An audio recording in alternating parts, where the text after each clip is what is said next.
তাবেঈন যুগে একজন বিখ্যাত আলিম ছিলেন, নাম আব্দুল্লাহ ইবনে মুনাজ্জির রহিমাউল্লাহ। একবার তিনি মসজিদে বসে কুরআন তেলাওয়াত করছিলেন।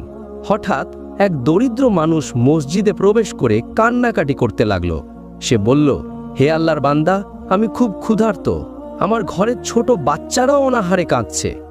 সেই সময় আব্দুল্লাহ ইবনে মুনাজ্জির রহর নিজের কাছেও কিছুই ছিল না, তবে তার হাতে মাত্র একটি নতুন কাপড় ছিল, যা পরে তিনি বাজারে বিক্রি করে সংসারের খরচ চালাতেন।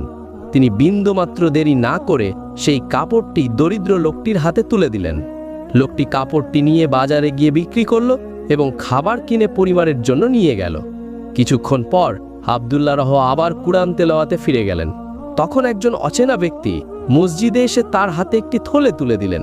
থলেতে ছিল পর্যাপ্ত স্বর্ণ মুদ্রা।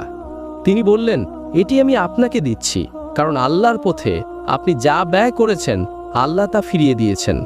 আব্দুল্লাহ রহ তখন কেঁদে বললেন, আমি কাপড় দিলাম আর আল্লাহ স্বর্ণ দিলেন।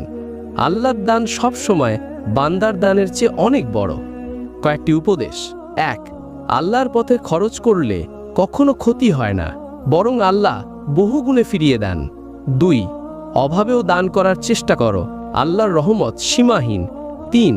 মানুষের দুঃখে পাশে দাঁড়ানোই আসল ঈমানের পরিচয়। প্রিয় বন্ধু, যদি তোমার কাছে ভিডিওটি ভালো লেগে থাকে তাহলে একটি লাইক করে দাও, মন চাইলে কমেন্ট করো, চ্যানেলটি সাবস্ক্রাইব করতে ভুলো না।